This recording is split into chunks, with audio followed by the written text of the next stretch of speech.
Hola a todos, sean bienvenidos a nuestro podcast.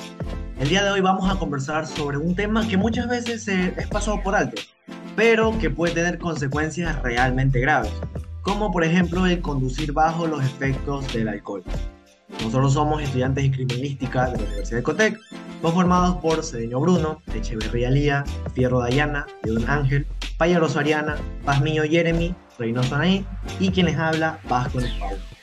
En este podcast analizaremos lo que es un caso aplicando el método de Whitmark, que es una herramienta científica utilizada para calcular lo que es la concentración del alcohol en la sangre.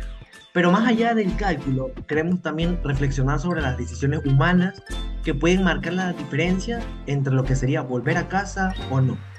Exacto, la idea es ver cómo la ciencia forense puede ayudarnos a reconstruir lo que realmente ocurrió en un hecho aparentemente cotidiano. Bueno, para ponerlos en contexto, el caso se desarrolla en Guayaquil, la madrugada del 14 de octubre del 2025. Ese fue el accidente donde un Kia Rio se estrelló contra un paradero en la avenida Portete. Sí, ese mismo. Ocurrió alrededor de las 2:30 de la mañana. El vehículo chocó violentamente contra el paradero, dejando a un peatón fallecido y daños materiales considerables. El conductor fue identificado como Carlos Molina Andrade, de 27 años, que pesa 75 kilos de peso y 1,78 metros de altura. Y si no me equivoco, creo que había estado en una reunión antes del accidente. Así es, según la investigación, Carlos estuvo en una reunión con tres amigos desde las 11:30 de la noche hasta aproximadamente las 2 a.m. de la madrugada. Durante ese tiempo consumió 6 cervezas Corona de 210 mililitros, que esto equivale a 4,5% de alcohol, y una botella de vino Viña del Mar de 750 mililitros, que aproximadamente equivale a 8% de alcohol. Después decidió conducir hacia su casa. Testigos afirmaron que manejaba a exceso de velocidad y perdió el control en una curva. La muestra de sangre se tomó alrededor de las 3:15 de la madrugada, unos 45 minutos después del accidente. O sea, todavía tenía alcohol circulando activamente en el cuerpo en ese momento. Exactamente, y ahí es donde entra el método de Whitmark, que nos ayuda a estimar qué concentración de alcohol tenía Carlos en la sangre al momento del hecho. Antes de calcular, vale la pena entender bien de qué se trata. El método de Whitmark fue desarrollado por el químico sueco Erik Whitmark, pionero en el estudio de los efectos del alcohol en el cuerpo humano.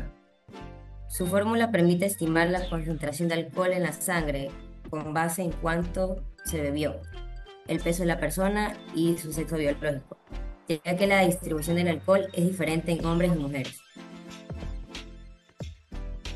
Claro, o sea, y también influye en lo que es el tiempo, ¿no? Porque el cuerpo empieza a eliminar lo que es el alcohol poco a poco. Exacto. En promedio, el cuerpo elimina alrededor de 0,15 gramos de alcohol por litro de sangre por hora, aunque puede variar según el metabolismo. Por eso, el tiempo transcurrido entre el consumo y el momento del accidente es clave en el cálculo. A ver, entonces si aplicamos el método en este caso, el cálculo sería más o menos así. En primer lugar, debemos determinar que la cantidad de alcohol puro ingerido. En este caso son 6 cervezas por los 210 mililitros que contiene cada una por el 4,5 grados de alcohol, que nos da un igual de 56,7 mililitros de alcohol puro. Por otro lado, tenemos una botella de vino de su capacidad 750 mililitros por 8 grados de alcohol que contiene, que igual a 60 mililitros de alcohol puro. Entonces, sumando esto, nos da 116,7 mililitros de alcohol puro, que equivalen a aproximadamente 92 gramos de alcohol. Luego aplicamos la fórmula WIT, que en sí, si nos imaginamos una fracción, ¿verdad? En el cual la C es la concentración de alcohol en la sangre. Que por otro lado, definamos las variables. En el numerador, en la A, que es la cantidad de alcohol ingerido en gramos, y en el denominador, la multiplicación de la M, que es el peso corporal en kilogramos, por R, que es el factor de distribución. Entonces, en este caso, reemplazando los valores, sería 92 en el numerador y en el denominador 75 por el 0,68, que da igual a 1,8 gramos de alcohol por litro de sangre. Pero esto solo sería el valor teórico inmediato, ¿verdad? No el que tenía al momento de la muestra. Exactamente. Como pasó casi una hora entre que dejó de beber y el análisis, debemos restar la tasa de eliminación. Entonces, el valor estimado real estaría alrededor de unos 0,6 gramos por litro de sangre. Eso quiere decir que Carlos superaba con creces el límite legal permitido para conducir. Y eso es gravísimo, ya que en el Código Orgánico Integral Penal del Ecuador, en su artículo 385, establece que manejar con una concentración mayor a los 0,8 gramos litros por sangre se considera una conducción en estado de embriaguez. Con 1,6 gramos de litros de sangre, Carlos estaría el doble del límite. Y como además hubo una víctima mortal, el caso pasa a considerarse homicidio culposo, según el artículo 377. Ya que esto conlleva una pena privativa de libertad, suspensión de su licencia y multas considerables. Lo impresionante de aquí es cómo un cálculo puede determinar tanta responsabilidad, porque la ciencia se convierte literalmente en una herramienta para hacer justicia.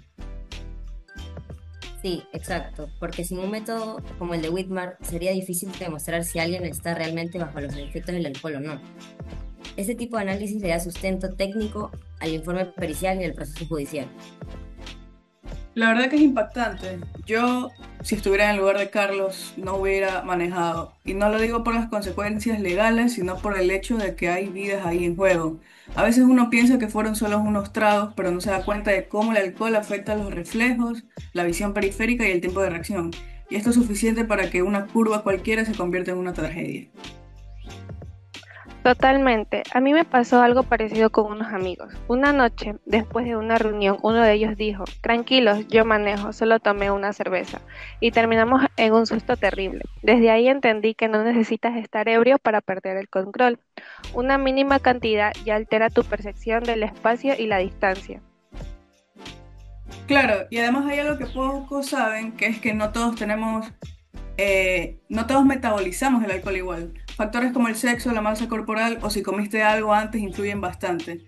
Por eso el método de Whitmark tiene ese factor de corrección R que dijeron, que representa cómo el cuerpo distribuye el alcohol según la proporción de agua en los tejidos. Exacto, en hombres el valor es de 0,68 porque tienen una mayor proporción de agua corporal, en cambio en mujeres es de 0,55. Esa diferencia, aunque parezca mínima, puede cambiar totalmente el resultado final. Y eso es precisamente lo fascinante del trabajo forense, porque detrás de cada cifra hay una interpretación que tiene impacto legal y humano. Un perito no solo hace cálculos, analiza, compara y explica el contexto de esos números para que el juez pueda entender la magnitud del hecho. Mediante los informes periciales de alcoholemia, suelen también incluir una cronología detallada. Hora de consumo, hora del accidente, tipo de bebida, peso, metabolismo estimado y hasta posibles márgenes de error. Todo esto ayuda al proceso judicial para que sea más transparente y justo. Y al final también hay una parte ética. Como futuros criminalistas tenemos que entender que detrás de los cálculos hay familias, víctimas y consecuencias. No solo se trata de aplicar una fórmula, sino de usar la ciencia para evitar que se repitan esos errores. Claro, si uno lo piensa bien, una decisión tan simple como decir yo manejo, yo los llevo, puede cambiarle la vida a todos los involucrados, a la víctima, al responsable, incluso a familias que no estaban directamente en el accidente. Y es por eso que este tipo de casos deben de hacernos reflexionar. Por ejemplo, el alcohol y la conducción no se deberían de estar mezclando. Y la ciencia forense nos demuestra también que la verdad siempre deja rastros, incluso cuando las decisiones fueron impulsivas. Así es, y recordar que el papel de la criminalística no es solo resolver casos, sino que también prevenirlos, educando a la sociedad sobre la responsabilidad y las consecuencias de sus actos. Bueno, con esto estamos llegando ya casi al final del podcast, pero antes vamos a revisar unas preguntas que nuestros oyentes nos han estado mandando, porque anteriormente mencionamos que íbamos a tratar sobre este tema. Entonces, preguntan que ya como habíamos mencionado el método Whitmark, que alguna vez ese método ha sido cuestionado o tiene algún margen de error. Pues sí, tiene cierto margen de error, como cualquier método estimativo. Esto puede variar dependiendo del metabolismo, la alimentación o la absorción del alcohol en cada persona, pero sigue siendo uno de los métodos más confiables y universalmente aceptados en la toxicología forense. También tenemos otro de que en un juicio, ¿ese cálculo de alcohol tiene tanto peso como una prueba de laboratorio real? La verdad que sí, sí tiene valor pericial, sobre todo cuando no hay una muestra inmediata. El método de Whitmark, perdón, se usa como complemento para interpretar resultados de laboratorio y estimar la concentración al momento del hecho. Su peso depende también de la coherencia con otras pruebas. Tenemos que... ¿Qué hubiera pasado si el conductor se negaba a hacerse la prueba de alcoholemia? Bueno, creo que al negarse a la prueba se considera como una falta grave y puede ser tomado como un indicio de culpabilidad, ya que aquí en Ecuador el COI permite sancionar la negatividad porque obstruye la investigación y genera también la presunción de consumo de alcohol. Bien. Tenemos también que por qué creen que la gente sabe que es peligroso manejar ebria y aún así lo hace. Por exceso de confianza y cultura social. Muchas personas creen que controlan o que no están tan borrachos. El alcohol da una falsa sensación de seguridad y ese es el error que termina en una tragedia. A mí me pasó algo parecido con alguien familiar y bueno, quiero contar este caso porque me marcó mucho y tiene que ver con el consumo de alcohol. Fue en una fiesta de fin de año. Mi primo estuvo tomando toda la noche, desde la cena hasta la madrugada, y cuando terminó la fiesta decidió irse a su casa manejando. El problema fue que no iba solo. Llevaba a su esposa y a sus 4 hijos que son pequeños. El mayor tiene 11 años y el menor apenas tiene 1 año. Aún estando borracho, en el camino se detuvo a comprar más cervezas y siguió tomando mientras manejaba. Imagínense el riesgo, una persona sin reflejos, sin coordinación, con la mente nublada y con toda su familia dentro del carro. Este tipo de situaciones nos muestra lo peligroso que puede ser el alcohol cuando se pierde el control.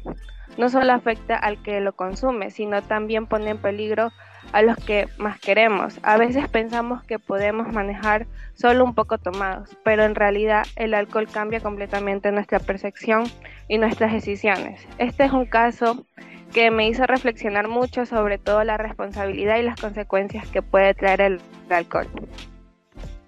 Muy buena tu anécdota, así nos damos cuenta de que no solo es un tema que hablamos al aire, nada, sino que realmente sucede.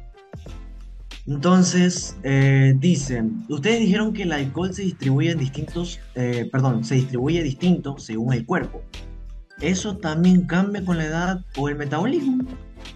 Sí, así es, cambia bastante. Una persona joven con metabolismo activo elimina más rápido el alcohol, mientras que una persona mayor o con problemas hepáticos lo hace más lentamente. Por eso el cálculo es siempre estimativo. Mm, ¿Qué le dirían ustedes a un joven que piensa que manejar después de unas copas no es la gran cosa? Le diríamos que no vale la pena. Uno puede perder la vida o quitarle la vida a alguien más por esa decisión tan impulsiva que tenemos a esa hora. Siempre hay alternativas que se pueden tomar. Un taxi, un amigo que esté sobrio o simplemente esperar. Conducir bajo los efectos de alcohol nunca debe ser una opción. Vale, y una última pregunta para terminar el segmento sería, ¿hay alguna forma de comprobar cuánto había bebido una persona si ya pasaron muchas horas o no hay sangre disponible? Claro, sí se puede. Se pueden usar otras muestras biológicas como orina o saliva, y en casos post-mortem el humor vítreo del ojo. También se reconstruye el hecho con testimonios, horarios y el método de Whitmark. Bueno, ahora sí, gracias por todos, por acompañarnos. Hemos finalizado el segmento de preguntas. Gracias a todos por en este análisis del caso y también de la anécdota, donde aplicamos lo que es el método de Whitmark y reflexionamos también sobre el impacto del alcohol en lo que es la conducción. Esperamos que esta plática que hemos tenido en este podcast les haya hecho pasar tanto un rato agradable como a nosotros también. Y espero que nos sintonicen de más podcasts. Recuerden que la ciencia forense no solo busca culpables, sino que también enseña lo que es la responsabilidad.